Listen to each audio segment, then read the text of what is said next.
One of the most powerful songs by AC/DC has not been played live in over 40 years. There were no fan chants or encores, there was only quiet. It's not that they forgot, it's not that they couldn't play it. The truth goes deeper into sadness, loyalty, and a promise that can't be broken. We're going to show you the one track that AC/DC won't touch today, and the reason why there is more quiet now than any riff they've ever played. First, though, let's go back in time and learn about this song's history and why it's never been played live again. Don't forget to subscribe and hit like to help the station. Now let's begin. The start of the streetwise rock revolution by AC/DC. The memory of AC/DC is built on how much music they made. A past carved out of huge guitar riffs and a voice that sounds like thunder. In the early 1970s, when that sound was being made, Australian rock and roll was still a rough animal. They were formed in pubs where bands had to compete for attention with loud beer glasses and bar fights. Malcolm and Angus Young are brothers from Glasgow, Scotland, who moved to Sydney as kids and grew up in this rough and tumble environment. They grew up in a working-class family with many kids who could all play music. But it was Malcolm's rhythm guitar and Angus's fiery lead playing that made the sound so sharp and powerful. From the start, they had a clear idea of what they wanted their band to be. Take rock music down to its most exciting parts. They were driven, had great riffs, and worked hard. They did need a voice, though, one that could not only match the raw energy of their guitars but also capture the wild spirit of the crowd they played for. Ronald Belford Scott was the one they found. Bon Scott was born in Scotland and grew up in Fremantle, Western Australia. When the Young brothers met him in 1974, he was already well known in the Australian music scene. He had been in bands for more than 10 years, making him older than the Youngs. He had really lived the kind of life that would later be sung about by AC/DC. A mailman, a bartender, a truck driver, and sometimes someone who gets into trouble with the cops. Bon did more than sing. He acted like he didn't care, had a wicked smile on his face, and always had a story to tell. He was proud of the fact that he had made it through rough patches of the road before AC/DC. It was a great mix of things when he joined the band. The Young's rough, muscular guitar attack met a poet of the trash, a street philosopher who could make their fans' hopes and fears into something sharp, funny, and true. Angus Young, who always wore his famous schoolboy outfit, will never forget how Bon first impressed him. It was fun to watch Bon come in. You knew it. He took some risks, you know. Some of his crimes were on record, so you could tell he'd been around. But he had a great voice, so we thought, this guy sounds good. That sound wasn't just a strong rock voice. There was a lot of experience in it. Bon's songs were not fantasy or melodramatic stories. They were based on real events like Dirty Acts, high voltage rock and roll, and the daily grind. He stood out in the way he wrote by being honest and funny. He wrote about the life they were living, with all the traveling, cheap hotels, and fights for attention.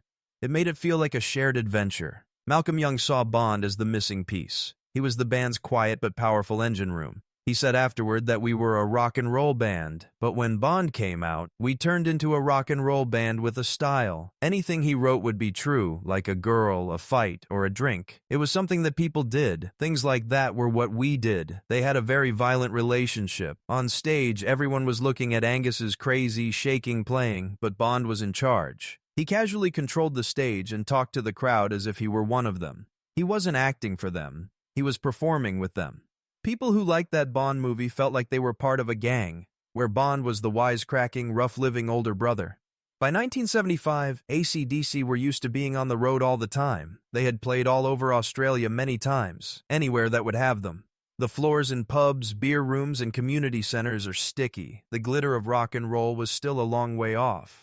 There was always the sound of the tour van, the smell of old beer, and loads coming in and going out. During this never-ending grind, they started writing a song that would come to define their life. A mission statement dressed up as a party anthem. At first, it was just a jam with a heavy, repetitive riff that Malcolm and Angus locked into place.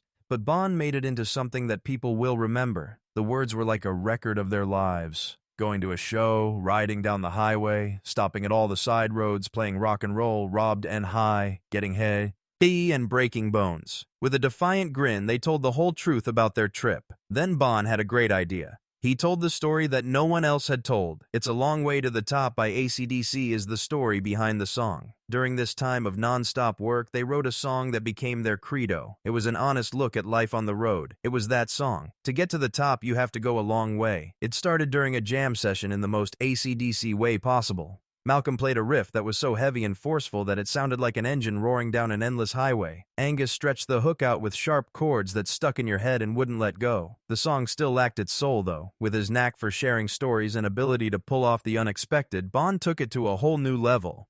From the beer-stained floors of Australian pubs to long nights, stolen gear, shady promoters, and the odd bar fight, the verses told the story of a band's rise.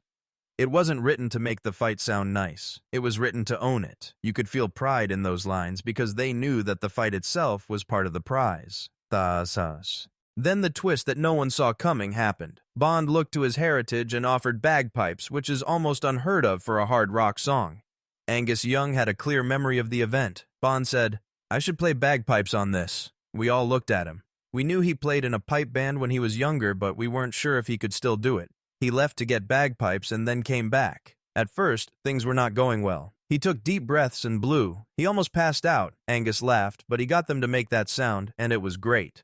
Producer George Young, who is older than Angus and Malcolm, saw right away that the idea was brilliant. George thought it was Bond's thing. Then he said bagpipes and began to hum the riff. He wasn't playing, even though we thought he was. He was blowing on these things in the studio the next thing you knew. It was so different, but it sounded great. It changed the whole sound of the song. It was a rock and roll march. At that time, there was nothing else in rock music like that mix of hard rock guitars and the dull sound of bagpipes. Around the middle of the 1970s, rock music was influenced by the blues, glam, and in some places progressive excess. But AC/DC mixed the most working-class kind of electric rock with a sound that had been around for hundreds of years. It was ridiculous, but it worked great. It wasn't strange to hear the bagpipes. They added a second lead instrument and responded to Angus's guitar lines with something just as rough but eerily beautiful. During the middle part, the guitar and pipes played back and forth, making for an exciting battle between two very different instruments with the same rebellious spirit. Their fans found "A Long Way to the Top" to be more powerful than anything else they had done. Not only did the song tell their story, it told the story of all.